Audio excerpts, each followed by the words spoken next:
Olá pessoal, Ciclo do Direito Ambiental, sou o professor Pedro Campani, hoje dando sequência a essa nova série nossa de entrevistas com grandes profissionais de direito ambiental. Eu estou aqui com a professora e advogada Júlia Rabinovich, né? A Júlia, ela é formada pela PUC-Rio, mestre pela PUC São Paulo, com pós-graduação também em gestão ambiental pela UFRJ e autora de vários artigos sobre direito ambiental, tanto no Brasil quanto no exterior. Júlia, muito obrigado aí por ter aceito o convite. É uma honra aqui também contar com a sua entrevista, sua opinião e toda a sua experiência profissional aqui para os nossos ouvintes e telespectadores, né? E hoje a gente vai falar um pouco sobre o Código Florestal, né? Que já é uma coisa bastante polêmica, né? E aí eu queria começar primeiro fazendo a pergunta, tal, se você acha que o atual Código Florestal é uma lei boa para o meio ambiente. Bom, Pedro, muito obrigada pelo convite. Eu te admiro muito, é um prazer estar aqui com você. Você é um profissional assim exemplar, é realmente uma pessoa que eu me espelho assim na área ambiental.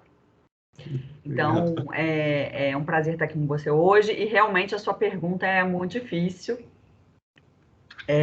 Vou tentar fazer uma análise bem pragmática do meu dia a dia, que demonstra assim, que a lei hoje, né, 12.651, ela trouxe alguns mecanismos que eu entendo assim, que melhoram o cenário da lei lá de 65, né, do Código Florestal Antigo, que, se bem implementada, vai trazer assim, uma grande evolução em termos de proteção ambiental no Brasil, tá? A questão, o primeiro instrumento que eu acho que foi fundamental é o CAR, Cadastro Ambiental Rural, que, assim, ainda não está implementado em todos os estados, apesar de 8 anos já terem se passado aí da publicação do Código Florestal. Mas eu acho que é um instrumento muito bom, se bem implementado e fiscalizado, para fins de proteção aí das nossas APPs e reservas legais, entendeu? Então, eu acho que nesse ponto houve um ganho muito, muito grande. Acho que tem outros mecanismos, né? Cotas de reserva ambiental, o Código de 65 a gente não pode esquecer, né, que ele não era cumprido pelos proprietários rurais, né? E isso levou realmente a repensar a regra. E o que eu acho bom do novo código é que ele teve uma participação muito grande, né, de todos os atores envolvidos aí, né, interessados na proteção ambiental, mas também no desenvolvimento do nosso país, o que traz uma legitimidade muito grande para o novo código. Entendeu? Então, acho que esses mecanismos econômicos e instrumentais que vieram com o novo Código Florestal, eu considero que, então, é uma lei melhor do que a de 65. Perfeito. E você comentou sobre o Código Ambiental Rural, o Cadastro Ambiental Rural, o famoso CAR, né? Isso. Eu acho esse cara um instrumento meio revolucionário, porque ele, pela primeira vez, vai conseguir fazer um censo geral de toda a ocupação do nosso território, né? De uma forma voluntária de cada um, né? Mas o que você acha que esse mecanismo, você acha que ele vai ser efetivo, que ele está sendo, apesar das dificuldades? Como é que está sendo a sua experiência em relação a esse instrumento? Olha, a minha experiência é o seguinte, que eu acho que deveria haver uma fiscalização, tipo assim, um trabalho focado nessa questão da gestão do CAR. Por quê? Porque realmente a gente tem várias hipóteses. A gente tem aqueles proprietários rurais que cumprem à risca, né, o preenchimento do seu CAR e que tem lá todas as informações super apuradas da sua propriedade rural. E a gente tem aquelas situações que o CAR realmente é meramente declaratório, o cara vai lá, faz um desenho sem georreferenciamento, sem nada, áreas sobrepostas, e aí isso gera uma grande insegurança, até do poder público, quando vai receber um CAR, não tem hoje tanta confiabilidade, porque ainda não houve um trabalho de realmente consolidação das informações e obrigatoriedade daqueles que fizeram declaração se adequar. Né? Por exemplo, aqui em Minas Gerais, a gente ainda não teve a implementação do programa de regularização ambiental.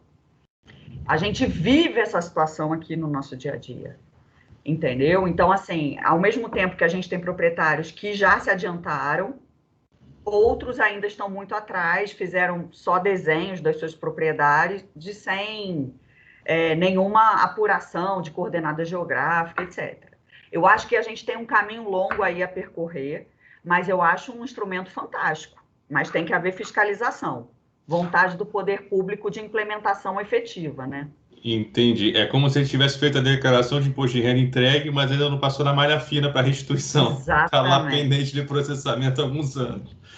Tem essa questão, né? Quer dizer, a sociedade se preparou para atender a ferramenta, o poder público ainda não, né?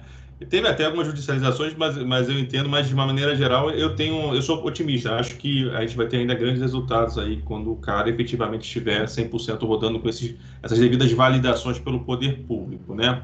Agora, Júlia, mais uma questão agora super polêmica em relação a um novo Código Florestal.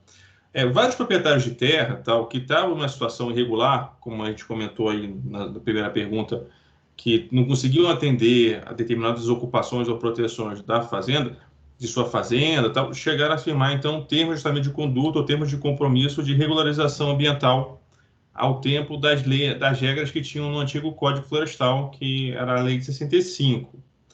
Entrando na nova lei, determinadas áreas deixaram de ser consideradas de preservação permanente, determinados espaços deixaram de ser protegidos, e aquilo que era irregular no passado agora ficou regularizado por essa nova lei. Como é que você vê? O que acontece com esses termos que foram assinados no passado e agora com a nova lei florestal? Olha, Pedro, a gente tem que sempre partir, né, da premissa que o tempo rege o ato. Certo. Então, eu entendo que os termos que foram assinados sob a égide da lei antiga, da 4771 de 65, elas devem seguir aquelas normas vigentes naquela época. O que aconteceu até em alguns TACs que eu trabalhei, enfim. Como já se vislumbrava aí a possibilidade da publicação de um novo código, foram colocadas algumas cláusulas dizendo o seguinte, que se a legislação fosse alterada, que aquelas premissas, aquelas obrigações acertadas no TAC poderiam ser revistas. Uhum. Isso gerou muita polêmica aqui em Minas Gerais, porque quando os promotores se depararam com a situação de efetiva mudança, eles não queriam mais mudar o TAC, né? Tá. Com base na questão do tempo rege o ato. Uhum. Então, houve essa polêmica. Agora, eu acho que a regra tem que ser cumprida, né? Aqueles TACs que foram firmados sob a égide da lei antiga devem ser cumpridos sob a égide da lei antiga, a menos que haja uma cláusula no TAC que preveja a sua revisão em caso de lei ulterior beneficiar o proprietário, né? Então é o famoso vale o que está escrito. Estava vale prevendo. Está escrito. Perfeito. Assim, para paz, né, e segurança jurídica dos proprietários rurais, porque assim é aquela coisa, uma hora prejudica, mas outra hora também pode beneficiar. Então a gente tem que ser coerente, né, na questão da aplicação do direito. Coerência, a palavra é difícil de se achar hoje em dia. Exatamente. Ótimo, Júlia. Ô, Júlia, ótimo para suas considerações finais. Você trouxe aqui uma experiência bem rica e uma opinião muito, muito legal aqui para quem ainda não conhece essas dificuldades sobre legislação florestal e questões ambientais e para suas considerações finais. Bom, queria agradecer muito. Acho que a gente está num caminho aí próspero. Se Deus quiser, vai dar tudo certo. Uma vez implementado esse cara, eu acredito que os benefícios ambientais serão enormes, né? Inclusive para fins de monitoramento futuro, relativização dessa questão da fiscalização das propriedades rurais, como acontece hoje, né? Uma vez que você tem uma compilação de dados consistente. Enfim, acho que o poder público vai poder gastar energia com outros assuntos.